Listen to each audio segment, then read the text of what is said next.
So thank you for allowing me to come to the table here to do a little brief presentation.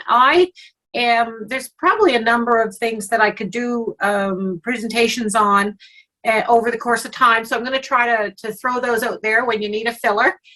Today's presentation, I want to focus on housing development in our community, because housing development in our community is going to bring more people, which then could potentially benefit all of our businesses. Our 251, it was a 251, I think, members.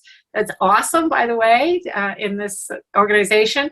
And it also brings other opportunities, but it also creates angst in the community, and it creates potentially new traffic patterns, new pressures on schools, things like that.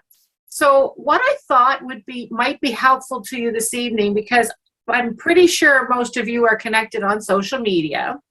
And when one of the things that I try to do is post things that are relevant to the community, which would include some upcoming development applications. And I thought it might be helpful for you to hear from me, as opposed to trying to figure out on social media, which often posts are not factual. They don't know the process. They're often can be negative. Some can be positive. And it's really hard to infiltrate that kind of narrative on social media. And because I don't really have not been able to over the past year and a half, been able to do like town hall meetings and such, although I am starting to ramp some of those up and get them scheduled, it's not as easy for me to help people understand opportunities, help people understand how development happens in our communities.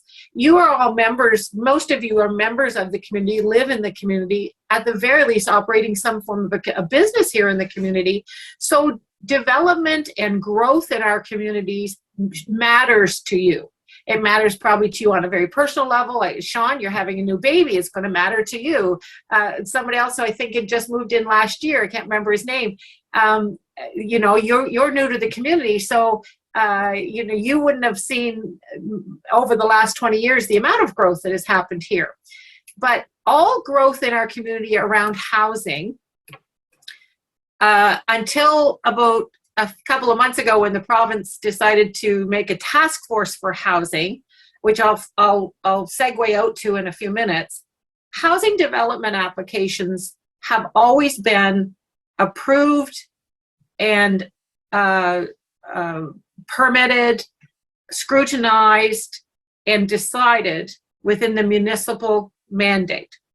The municipality is a legislated authority to govern municipal issues, including planning and development.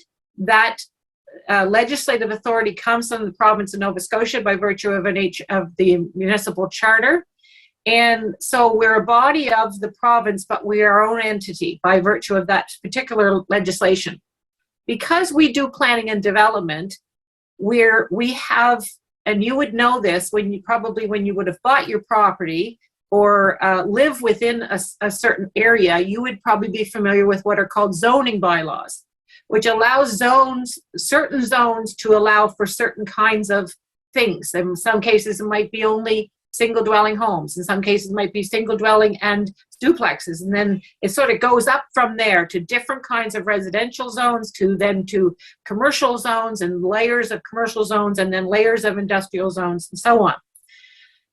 When you live on a property that is zoned a certain thing now, which our planning strategy has not been changed on a very large scale for about at least 30 years. When you have a zone that says that you're allowed to build a home on it, you're allowed to just apply for the permit, get the permit, staff make sure that you have all of the right construction permits and all the right lot grading permits and all the right setbacks in your building, and all of those kinds of building standards, all of that. That's what's called as of right, which means you have the right to build on it because that zone is appropriate for what you want to build. Similarly, an apartment building. So when you think about the apartment buildings that were built next to you, John Kaiser, the apartment building there that is sort of right in behind where you would do your loading. That was built as of right. The apartment buildings that are up up where the old gas station used to be coming into the passage, those were built as of right. They are zoned, they can build it, done. There's no requirement for coming out to the community and having engagement. The policies and the bylaws are all vetted through through the staff at the municipality. What's different is when a property owner wants to do something outside of that. And I don't know if you are aware, some of you may have seen that down on Shore Road, 1818, it's a large parcel of wooded area, where a homestead used to be. That has been applied for what's called a development agreement. Development agreements or rezoning or variances in what the current zoning is, those all have to go out to the public, and those have to be brought to council for a decision. So I'll continue to use the 1818 Shore Road as an example. So there's a lot of chatter, and it has been for a few months on social media, because the developer used to have a development plan for it, and then the property ownership changed. And now the new owner's coming back with a larger scale request and ask. He went out ahead of the game, or I say he, their representative. They went out ahead of the game and did some community consultation through social media. And so a lot of people started chiming in on it. And they did a survey. That was over and above what is required by the municipality. The next thing that they did is, once they met some of the basics of the right, that met all the policies to actually be able to be considered to do something different, the staff set up a public information meeting. And that happened last week. And that was an opportunity for the public to voice their concerns, voice what they like, what they don't like, and why. And you can do that at a public information meeting. You can do that through emails. You can do that through a phone call to planning. And then the staff take that information and they create a report, and they come to community council in this case, which is Harbor East Marine Drive, which is my district 2, 3, 4, 5, and 6. And we make that decision on a local basis. It's not the whole municipality. The large regional council does not have to make that. We do at that level. And at that point, if we decide that, yes, you know what, it meets all those policies, let's go to a public hearing, it's another opportunity for people to have their say. I'm pointing this out to you because when, as of right, you really don't get to say it's planning decision. When it's a public hearing or a public information meeting, that's when the public needs to step up and really have their voice heard. That's an opportunity for me as the councillor to hear, for the developer to hear, and for the staff to hear. I hope that me talking about it tonight will encourage you to pay some attention to what's happening. It may not be in your direct neighborhood, but it can affect your entire community. And there are some other development projects coming up that are in that kind of scope that I wanted to bring to your attention in advance of some of those public information meetings. So 1818 Shore Road is on as a full-scale development agreement, which is they're looking at a four-story apartment building with commercial space underneath. They're looking at some stacked houses, some townhouses, and some single individual houses, all within a complex of a little park and a sort of create a neighborhood environment. 2155 Cow Bay Road is coming up. That's a piece of land out beside and near Rainbow Haven. That is that area has been always is currently zoned P2, which means it's more it allowed for that I don't know how many of you were around at the time, but it used to be a church, like a kids camp for underprivileged children. I forget the name of it. Was Rainbow Haven Camp, actually, is what it was called. But they want to, people who own those parcels, they have subdivided them, sold them, and now they're rezoning to RA, which allows them to build a single home. Cowbay Road, 386 Cowbay Road, which is a parcel right beside the Eastern Passage Variety store, on just past the set of lights at Cowbay and Caldwell. That one is, they're looking, where a single home is now, they're looking to put in a 12-unit, 2-story apartment building. That one would need to go to a public hearing. And then there's a couple up in Woodside, 538 Pleasant Street. That one is being looked at across the street. It's where the old Superior Propane used to be. It's like a building and a parking lot. They're looking at not an asphalt plant, a cement mixing plant. And then there's one at the bottom of Pleasant Street, right across the street from the little school. And that's at 541 Pleasant Street. That's a development agreement.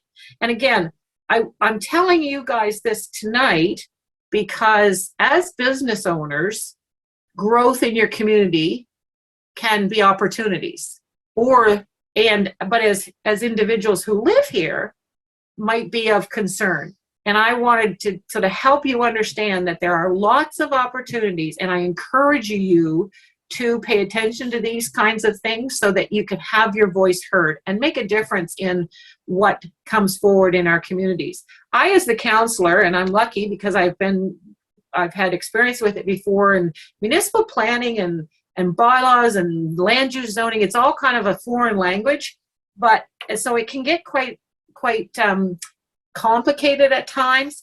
But the biggest important piece is that I hear from our residents, what are the kinds of things that have concerns to them?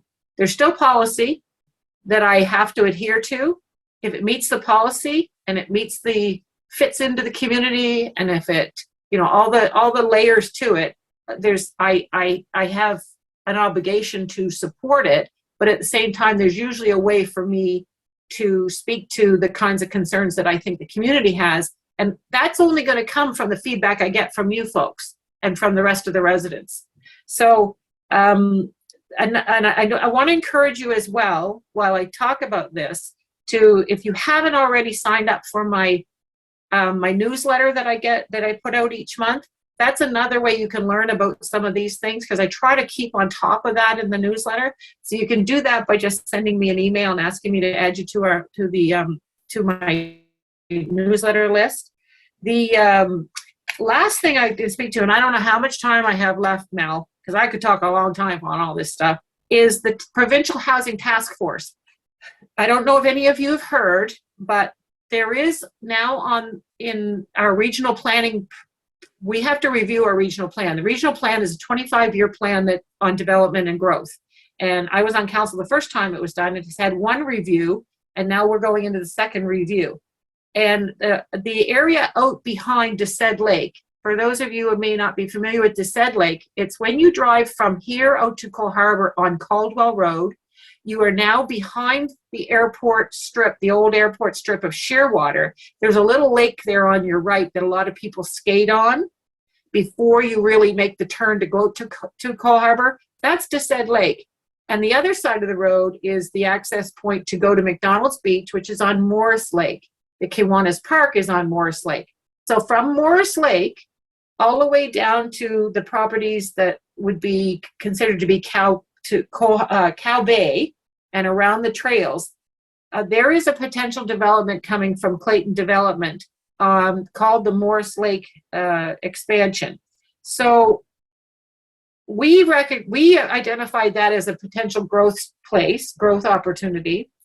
For a councillor and for elected officials who represent this community, we see this as a potential opportunity for a few things. One, it's an opportunity to, if that's like a connector community that really solidifies Cowbay and Eastern Passage connection to Cole Harbour, which could potentially bring transit opportunities, also potential more opportunity to bring the Mount Hope Connector Road through, which is create a better and a larger capacity access to the highway systems without bogging down all of Main Road or going out Bissett Road, because right now we have two kind of very, very distant exits and entries into this community. But Morse Lake is still not, it's not a done deal, lots to go through. That has now been identified by the Provincial Housing Task Force. The Provincial Housing Task Force was struck, and if Barb wants to speak to it later, she can, but I think I can cover off enough to get the message through, is the task force was set up in order to facilitate faster movement on applications to address our housing crisis. This is the other reason I wanted to talk to you about this, is that how you're going to see an uptake in housing and development and growth.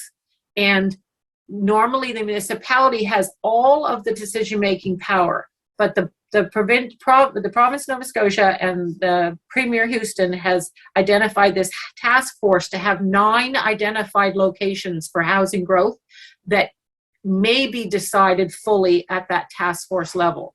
So we don't know if there will be the full extent of public engagement as we would normally have, but they have, part of it as well is that we've identified it's a great place for future development, but there's environmental impact studies that absolutely have to be done.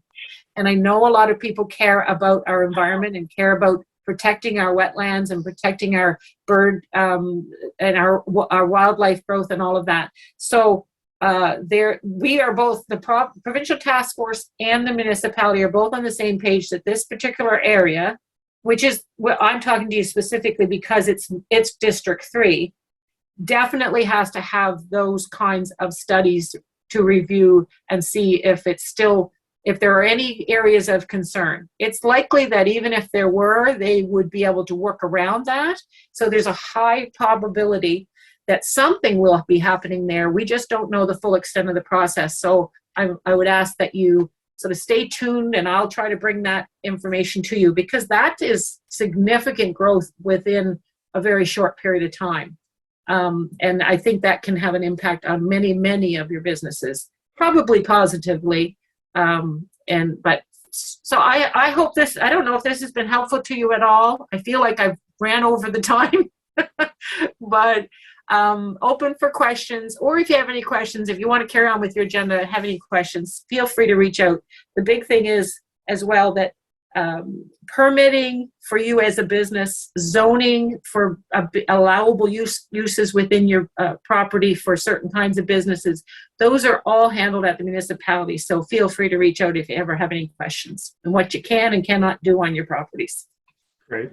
Thanks, Becky. That's lots of good information, especially on the housing front and all the different new developments on tap coming through. Yeah, so if anybody has any direct questions, you can reach out to Becky Kent.